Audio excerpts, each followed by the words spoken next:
Hey everyone, this is Mark coming at you with another video. And earlier I made a video on the Biden-Harris administration. Hey, these are 10 things we can expect from them in the next couple years.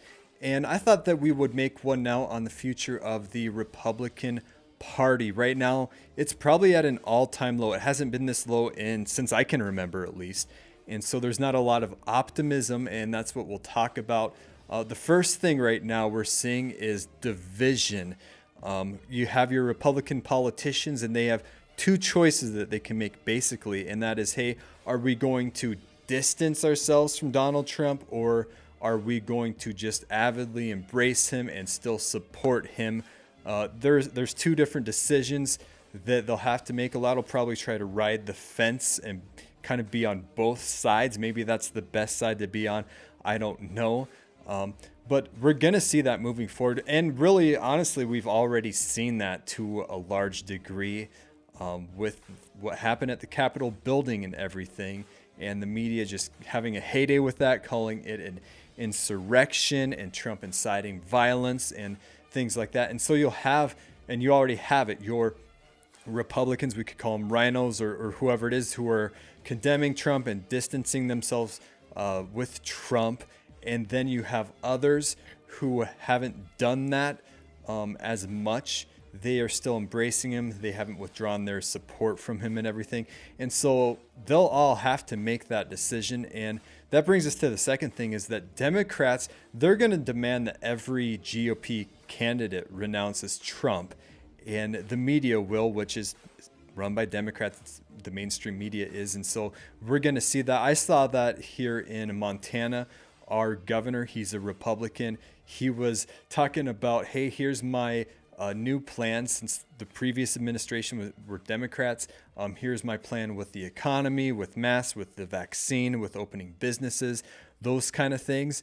And the media really didn't care about that to a large degree. They wanted him to talk about Trump and what happened at the Capitol building. They asked him that question like over and over and over again. And they wanted him to basically renounce Donald Trump. And that's going to happen to every Republican candidate everywhere. They're going to have to decide, am I like really going to abandon Trump, or am I going to like really embrace him? Because honestly, Democrats know this. Like, you do not want to tick off your base. And if you're a Republican and you just hotly denounce Trump and renounce him, you're making your base angry. You're going to have a lot of Trump supporters who are not going to support you like ever again. And from what I see, I mean, they don't forget. They'll remember 2 years from now or 4 years from now. And if you abandon Trump, they will abandon you. Democrats see that, and that's kind of what they want to go for right now. And so you kind of have that decision that every Republican is going to have to make. And then number three, hey, people overreact. Let's all be honest. You know, your favorite team loses, they get blown out 40-0, kind of like what happened just recently. Republicans got blown out. We're at an all-time low with everything that's happening to Trump right now, with calling for impeachment, even criminal charges and things like that, with a lot of people thinking, hey, this thing, it was stolen from us.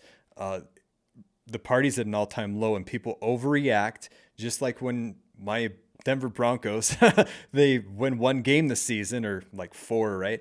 Or they get blown out 50-0. You think they'll never win a game again, and you think that the Republican Party is dead, that you're going to go vote third party from now on. That's what happened when my guy Ted Cruz lost years and years ago. I was upset.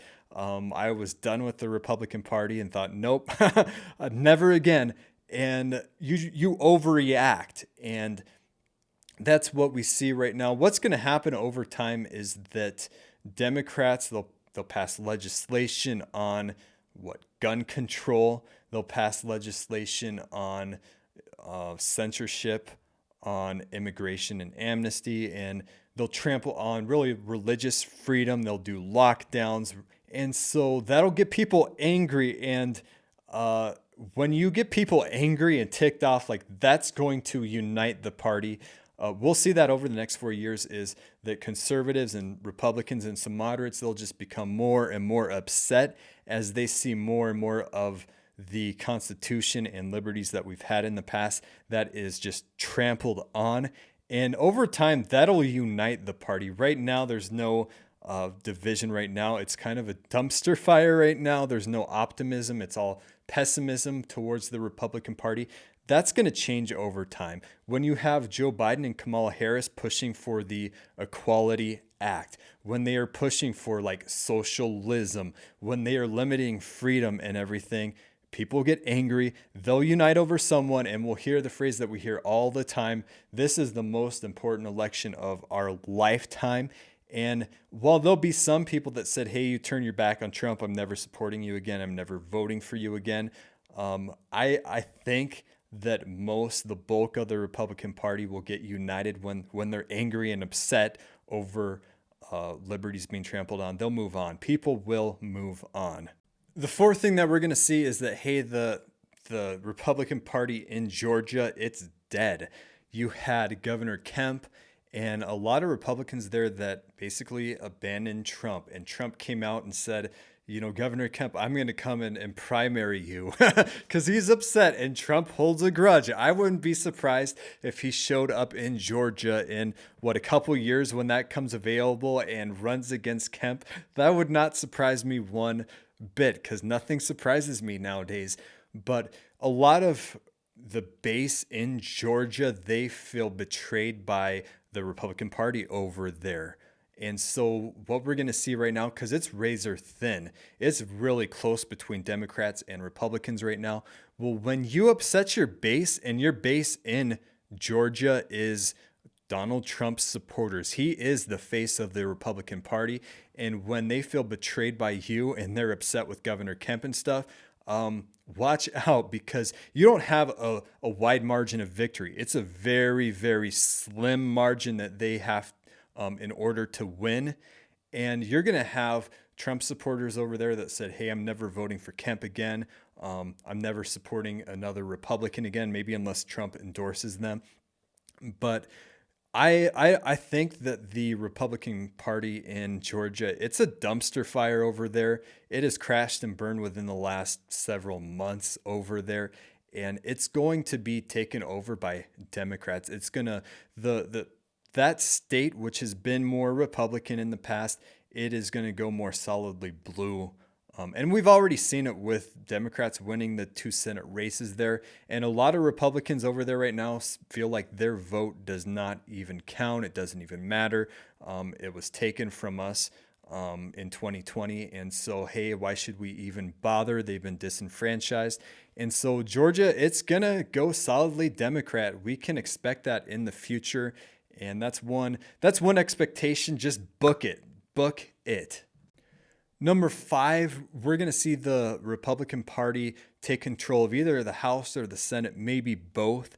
And what happens is that you'll have Biden and Harris who will pass some legislation that basically upsets some people. They'll have 2 years to do that. And someone will get upset, and you'll have the checks and balances kick in, and Republicans will say, hey, you don't like this stuff? Well, then elect us. We'll put a stop to it. And that's what will happen, and there'll be some more checks and balances there.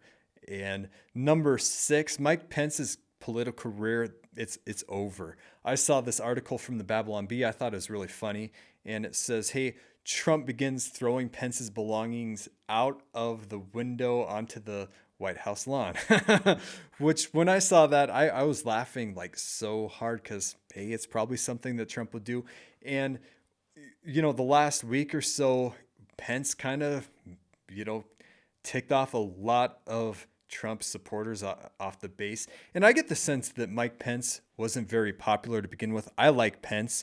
I've always liked him, really. And yet Trump supporters, they do not like him right now. They are pretty upset with him right now. And Pence's political career, it is over unless him and Donald Trump mend fences and Trump is out campaigning for him and different things. Then maybe Pence would have a future somewhere. I don't even know if Pence would want to get into politics again. Who knows? if you want to be a governor or senator or whatever, or run for president. I highly doubt that. Now, seventh, we're going to see a new face to the Republican Party. Every organization, every political party has to have a face to it. For Democrats, that face is Joe Biden because he's president. It would be Kamala Harris would be number 2. Barack Obama would be number 3. Well, Republicans, who's the face? It's Donald Trump. And a year from now, who's it going to be? It's probably still going to be Donald Trump. But over time, there's going to be a new face that emerges for the Republican Party. 2024 is approaching. You're going to have more and more Republicans that are more interested in running for president and gaining popularity. And I wonder who it's going to be. I am clueless who it's going to be. Maybe Ted Cruz, maybe Marco Rubio, maybe someone we'd never thought of. Maybe Trump will run again and he'll stay the face of the Republican Party. I don't know. I don't think so. I don't think that's too likely. But who is that new face going to be? Probably someone who stands up against all the Democratic overreach that we've seen. And people like that we have seen is like Ted Cruz, like Marco Rubio. But who knows? Maybe he'll be a governor somewhere in a state that gains a lot of popularity. And number 8, red Republican towns and states, they're going to become even like redder. And blue Democratic cities and states, they're going to become even more liberal, even more Democratic. And what we're seeing right now is you take the top 25 cities that are losing the most people. I don't know if it's the rate or number of people that are leaving, but you take the top 25 and the top 23 of those, or 23 of the 25 of them, are run by Democrats. And so you have people fleeing Democrat cities for basically for either other Democrat areas or Republican areas, red areas. And in Texas, they have a stigma against people from California or other states moving in because they'll say, hey, come to Texas, but leave all your liberal stuff behind. But there was a poll not too long ago saying that like in the election, like 57% of Californians or people moving in from like liberal areas, 57% of them voted conservatively. And so even the people leaving these areas, I think, are more conservative or are more moderate, which means that actually the bluer areas, they're becoming more bluer. And your red areas, the people coming in are becoming more red, in my opinion. Because what we're seeing is that in these blue areas, these Democrat areas, they have really tight lockdowns, really authoritarianism that, hey, they're trampling on your freedoms, your right to gather, things like that. And some people, they're like, yes, that's a great thing. That's a wonderful thing. I love it. Well, they're going to stay there and therefore more authoritarian, more democratic policies. Whereas your people that are in those areas and don't like the lockdowns, don't like the authoritarian stuff and want more liberty, well, they're going to move to more red areas. And I think they'll vote more conservatively. And so we'll see the red areas become even more red. It just makes sense. And then ninth, hey, I guess I'm an optimist today because right now there are more Republican governors than Democratic governors. There are more states that are just controlled by Republican governors and legislators than Democrats. And what happens from that is that it's 2020. It's an important year because there's redistricting that occurs. And so Republicans can gain even more power if they redistrict things a certain way.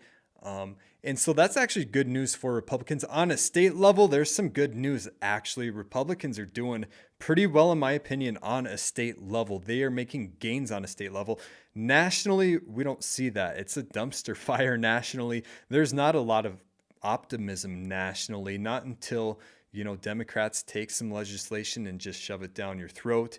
Will there be more optimism for the Republican Party because someone's gonna have to rise up and fight against that, and they'll pick someone. Someone will gain popularity over rejecting Democrat stuff on a nationwide level. But on a statewide level, things are pretty well. In Montana, we had a Democrat governor and there was overreach. People were upset with the mask mandates, with liberties being trampled over, and Republicans won like everything in Montana. Republicans own the governorship, the House, the legislature.